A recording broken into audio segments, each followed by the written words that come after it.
Este freno, el libro de los Proverbios también nos habla acerca de refrenar nuestra vida en muchos aspectos. No refrenarnos completamente, ¿ya? Pero sí refrenar aquellos aspectos que pueden ser negativos.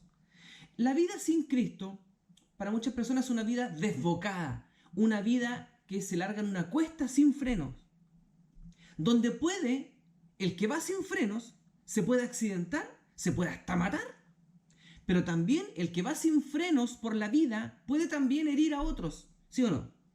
No es tan solo el que maneja, el que conduce el vehículo sin freno el que corre riesgo, sino también los que están en el camino, los que se atraviesan. Así que ya sea voluntariamente o por accidente, podemos herir a personas cercanas, ajenas, conocidos y desconocidos, cuando nuestra vida no está guiada por el Señor. El capítulo 5 viene esta amonestación, dice, contra la impureza. Y lo decíamos la semana pasada, bueno, aparece un montón de consejos ahí que tienen que ver con la parte, uno puede decir directamente con la parte sexual, ¿ya? Habla acerca de los labios de la mujer y bla, bla, bla, todo lo demás. Pero uno no puede, no sé, pues algunos hermanos dirán, no, hermano, yo estoy viejo para esas cosas, ya, yo no tengo nada que ver con esas cuestiones, eso no es para mí. Podrían decir algunos, ¿ya? Eso es para los jóvenes. Mire, hermano, uno puede quitar la figura de la mujer que está ahí, ¿cierto? De la mujer extraña, y podríamos decir tal vez de toda situación extraña que parece atractiva, pero que finalmente no es para bendición. Hermano, bueno, el ser humano es copuchento y vamos a encontrar también con esto más adelante. El ser humano es copuchento por naturaleza. Nos gusta saber de repente, ¿cierto? Conocer ese detalle por ahí. Oye, pero ¿y qué pasó? Ah, ¿y tú sabes algo más o no? Y digámoslo, la mayoría de las veces puede ser, no quiero decir la mayoría de las veces ya, en muchas ocasiones puede ser con buena intención, pero otras veces simplemente por enterarse de cosas. Y una palabra lleva a la otra, y una conversación lleva a la otra. Y así como el adolescente, acá, ¿cierto? El hijo de Salomón se puede ir detrás de esa mujer, ¿cierto? Que parece atractiva, pero que finalmente lleva a la perdición. Así también nosotros, hermanos, nos extraviamos con conductas, costumbres, que no nos hacen bien, pero que son atractivas. Insisto, el chisme en muchos sentidos es muy atractivo. El ser humano es curioso por naturaleza. No digo aquí, nada, que las mujeres, no, los hombres también, ¿cierto? Tenemos nuestra cuota de copuchentismo y de repente queremos saber enterarnos y eso tiene que ver, hermanos, con la esencia del ser humano, que reconozcamos que muchos dicen, el ser humano es intrínsecamente bueno. La Biblia dice que no, que somos intrínsecamente malos. Y que hay de repente atisbos de bondad en nuestro corazón, ¿ya? El mismo Señor Jesús dijo, si vosotros siendo malos, ¿cierto? Actúan bien con sus hijos, ¿cuánto más? Entonces, claro, en nuestra maldad logramos cierta cuota de bondad, pero intrínsecamente y humanamente y por naturaleza somos malos. Así que es fácil caer en enredos, es fácil caer en estos engaños. Aquí dice, versículo 3 y 4 del capítulo 5, los labios de la mujer extraña destilan miel. Obviamente a muchos les gusta la miel por su dulzura. Y su paladar es más blando que el aceite, mas su fin es amargo. Dice en otra parte de la Biblia, hay caminos que al hombre le parecen atractivos, correctos, buenos, pero que su final es amargo, es de muerte. Entonces hay una alerta acá de parte de Salomón hacia su hijo y de parte del Señor para nosotros también. Es lo que el capítulo 5, de diversas maneras, muchas maneras, con muchas palabras distintas, pero está repitiendo siempre la misma idea. En el capítulo 6, decíamos la semana pasada, encontrábamos también, rápidamente haciendo un repaso, acerca de ciertas conductas. Nosotros le decimos pecado. De repente la gente no entiende mucho, pero ¿qué es lo que es pecado? Explícame un poco qué es lo que es pecado. Bueno, si la gente a veces no le gusta la palabra pecado, digamos esas conductas que te hacen mal, directamente, ¿ya? Lo que tiene que ver con la condenación es cuando el Espíritu Santo les revela a que sus malas conductas, la verdad que son pecados delante del Señor, a fin de cuentas. Hablábamos acerca de las deudas, capítulo 6. Si salieres fiador por tu amigo, ¿se acuerdan que yo les hablaba el otro día acerca de los avales, ¿cierto? De los prestamistas y cosas así, que a veces por querer hacer un bien, a veces, ¿cierto? Por querer ser buen amigo, a veces, ¿cierto? Nos hacemos enemigos y nos metemos en problemas. No quiere decir que usted no sea bondadoso con sus amigos. Haga el bien en la manera que usted pueda. Pero aquí Salomón dice, has empeñado tu palabra a un extraño, te has enlazado con las palabras de tu boca, has quedado preso en los dichos de tus labios. Está hablando de esas conductas que nos comprometen más allá de lo que usted y yo queremos. Hay amistades comprometedoras, amistades que no convienen y que de repente nos meten en cagüines, de repente nos meten en enredos. Amistades que yo no sé a veces por qué a veces, hermanos, conservamos ciertas amistades que no nos hacen bien definitivamente. Y yo no quiero ser, porque también en esto yo tuve mi propia experiencia, no quiero decir que usted abandone a sus amigos. Pero Dios nos enseña a tener prudencia con nuestras amistades. A veces tenemos amigos que no, como nos decían nuestros papás, nuestras mamás, que no son buenas juntas. Y a veces uno también, ¿cierto? Pudiera decir, yo no quiero abandonar a mis amigos porque quiero ser una buena influencia para ellos. Si tenemos la fortaleza, bienvenido sea. Si somos capaces de mantener nuestra postura cristiana, nuestra postura honorable, respetuosos del Señor, y conservar esas amistades, y que esa amistad de nosotros podamos de una manera influenciarlos, bienvenido sea. Pero Salomón, sabedor de las debilidades del ser humano y de las debilidades de su hijo también, lo previene, diciendo de alguna manera, hijo, si sabes tú que eres débil, si sabes que te vas a enredar y que te vas a dejar llevar por el mal consejo, por malos amigos, por gente que se quiere aprovechar de ti, ten cuidado, ten ojo con eso. Insisto, el consejo tal vez que yo le pueda dar no es que usted abandone sus amistades. Yo creo que Dios no quiere que abandonemos incluso aquellos que están realmente mal. Pero en cierta medida, si no tenemos la fortaleza, si vamos a caer, es como los pastores antiguos tenían esta. Una niña se ponía a pelear con un chico que no era de la iglesia y el pastor ahí le decía, pero ¿y ese joven es creyente o no? No, pastor, pero yo lo voy a traer a la iglesia. Mire, no sé, podríamos tener aquí una reunión de puros pastores, tal vez si el pastorcito nos podría hacer de repente lanzar la pregunta con sus colegas en algún retiro o en alguna reunión por ahí que tengan, en esas comilonas que tienen a veces. ¿Cuántas mujeres llevaron a sus pololos a la iglesia? Realmente. Yo no digo que no pueda ser. Muchos jóvenes se convirtieron porque sus pololas eran cristianas. Bienaventuradas ellas y bienaventurados ellos. Pero muchas decían, no, pastor, si yo lo voy a traer a la iglesia. Y al final se fueron. Y a la inversa también. Insisto, no es que yo le esté diciendo abandone sus amistades. A mí me costó no abandonar a mis amistades, pero sí también marcar ciertos límites con mis amistades. Y finalmente, como yo no tuve la fortaleza ni la fuerza, el Señor se llevó a mis amigos, no se los llevó para el cielo, no se murieron. Se los llevó lejos de mí, porque sabían que yo probablemente a esa edad no tenía la fortaleza para poder abandonar ciertas cosas. Y mis amigos incluso hubo un tiempo en que me reclamaron mucho porque yo me empecé a alejar de ellos, ¿ya? Y me dijeron, que el Pablo nos deja abandonados, que es mal amigo. Entonces yo estaba en esa duda, Señor, ¿cómo lo hago? ¿Quedo como mal amigo? Eso no es muy buen testimonio. Así que fue compleja la situación y fue complejo el proceso también. Por eso que le digo, que en esto Dios nos dé sabiduría para saber con quiénes nos juntamos también y no caer también, ¿cierto?, en que perjudiquemos a nuestros amigos y también nuestros amigos nos perjudiquen. Esa es parte del consejo que Salomón entrega aquí en los primeros versículos del capítulo 6. Decíamos también que hay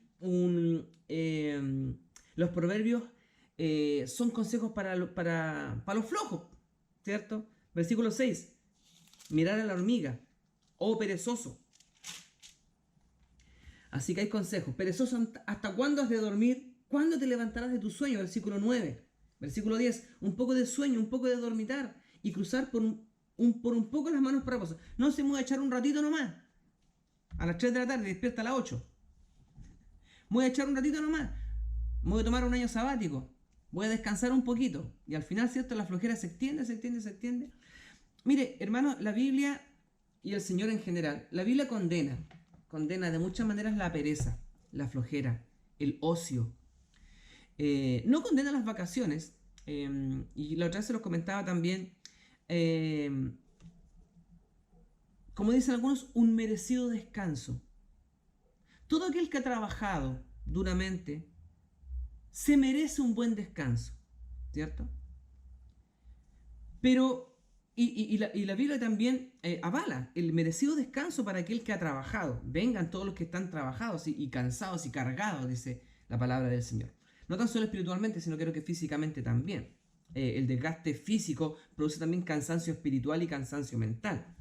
Así que el llamado de Jesús no es tan solo para los cargados de espíritu, sino también, yo creo, para los que tienen, aparte de sus duras labores y sus cargas físicas, y también sufren espiritualmente.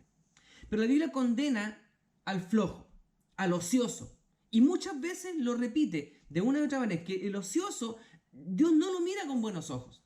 No dice que lo odia, pero dice que no lo mira con buenos ojos.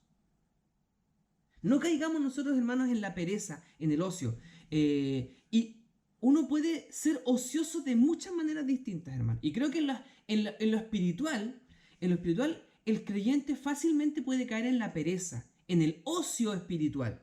El pastor el otro día nos decía, hermano, no nos quedemos. No porque nos estemos reuniendo el día domingo presencialmente, los cultos de la semana virtuales que han votado. ¿Cierto? Porque hay que reconocer que muchos creyentes en muchas iglesias, no en la de nosotros, en otras iglesias, cometen pecados de pereza y de ocio muy frecuentemente. Se quedan en su casa una vez, 2, 3 veces y después ya se acostumbran. ¿Qué dice el pasaje? Un poco cruzar las manos para el reposo, ¿cierto? Falté un domingo, falté un segundo domingo, falté un tercer domingo y ya me creí. Un poco de sueño, un poco dormitar, espiritualmente voy a decir, y cruzar un poco las manos para reposo. No, pastor, pucha, verdad, me estoy pasando un proceso más o menos cuático, así que me voy a ausentar unos 3 domingos. Y esos 3 domingos se convierten en 6, en 9, en 12, y así sucesivamente. Creo, hermano, no sé, no digo todos, pero la mayoría hemos pasado, creo yo, por procesos como ese. Y la pereza no hace bien. Y el ocio no hace bien. Así vendrá tu necesidad como caminante y tu pobreza como hombre armado. Vamos a ser víctimas de nuestra propia pereza, víctimas de nuestro propio ocio. Nadie sale bien parado del ocio, nadie sale bien parado de la flojera. La flojera perjudica al creyente, ¿ya? Y en eso, el creyente tiene que después cargar con sus propios, las propias consecuencias de su flojera. Y hermano, los que hemos tenido periodos de flojera espiritual, a lo largo de nuestra vida espiritual, hasta el día de hoy, que hemos pasado de repente por estas curvas o por estos descensos de flojera espiritual, yo me he sentido perjudicado, me he sentido debilitado espiritualmente, me he sentido como que no se me ocurre nada, como que no me salen las cosas. Nos libre Dios de eso, y el Proverbios tiene consejos para eso también. El chisme, versículo 12, decíamos la semana pasada.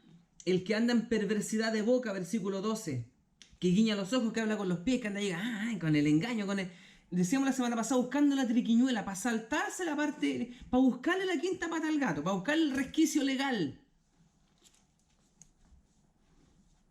Y después también una serie de otros pecados, versículo 16, ¿cierto? 6 cosas aborrece Jehová, decíamos la semana pasada, cuando en realidad son muchas más, sino que lo dicen en un sentido de perfección de números, 6 y 7, ¿cierto? Que son números usados muy a menudo en la Biblia. No quiere decir que son solo 6 pecados. O cuando se habla acerca de los 7 pecados capitales, si me salgo de eso estoy del otro lado. No, hay muchos más. Tal vez muchos pecados se engloban dentro de estos 7 pecados capitales. Pero, hermanos, como decíamos el otro día, uno suspira y ya está pecando, de alguna manera. Pecamos a veces de tantas maneras distintas, hermanos, que no nos damos ni cuenta, no nos damos ni cuenta. Y nos enseña el Señor a estar alerta. Salomón le advierte a su hijo y de muchas maneras le dice, para las antenas. Como dice Marcelo de Cachureo, abre bien los ojos para las antenas. El creyente, hermanos, tiene que estar con los ojos abiertos, con los oídos atentos y las antenas paraditas. Porque, como dice también el Nuevo Testamento, el diablo anda como el león rugiente, ahí, ¿cierto? Y uno tiene que estar atento. Y el creyente que no es avisado, el creyente que no es avispado, va a pasar en el suelo, va a pasar sufriendo, se va, como decíamos hace un rato atrás con respecto al freno, va a sufrir él y va a hacer también sufrir a otros, a causa de su desobediencia, a causa de su falta de responsabilidad. Del versículo 20 al 35 hay una amonestación contra el adulterio, y a pesar de que aquí habla acerca del adulterio, versículo 24, la mala mujer, de la blandura de la lengua de la mujer extraña, no codices su hermosura en tu corazón. A pesar de que, insisto, habla acerca de una mujer atractiva que nos lleva, ¿cierto?, con seducción y cosas así. La verdad, hermanos, que habla acerca del pecado y cómo el pecado nos seduce de muchas maneras. La flojera, como decía recientemente, es seductora. El chisme es seductor. El camino corto, el atajo, saltarse los trámites, hacer la triquiñuela, el engaño, es atractivo a los ojos del hombre. Así como esa mujer extraña, ¿cierto? También el pecado es atractivo de muchas maneras. La enseñanza entonces no es tan solo contra el adulterio en cuanto a la carne, en cuanto a lo sexual, sino también en el adulterio en cuanto a faltar a nuestra fidelidad para con Dios.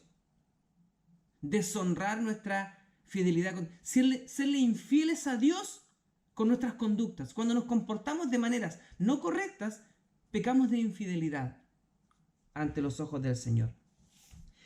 En el capítulo 7, el título dice ahí, no sé si en su Biblia lo dice de la misma manera, dice las artimañas de la ramera. Y dale Salomón con la cuestión de la ramera, y dale con la de la mujer aquí, y dale con que la debilidad del hombre. Hermanos, insisto, esto no es un mensaje solo para hombres, para varones, y mucho menos tampoco para puros adolescentes, o para puros jóvenes, o para aquellos que están con las hormonas todas revolucionadas, como era el caso del hijo de Salomón, sino que es para todos nosotros. Cuando nuestras hormonas espirituales andan medio alocadas, cuando el mundo es atractivo, cuando todo nos deslumbra y nos resplandece para ir detrás de ello, detrás del mundo.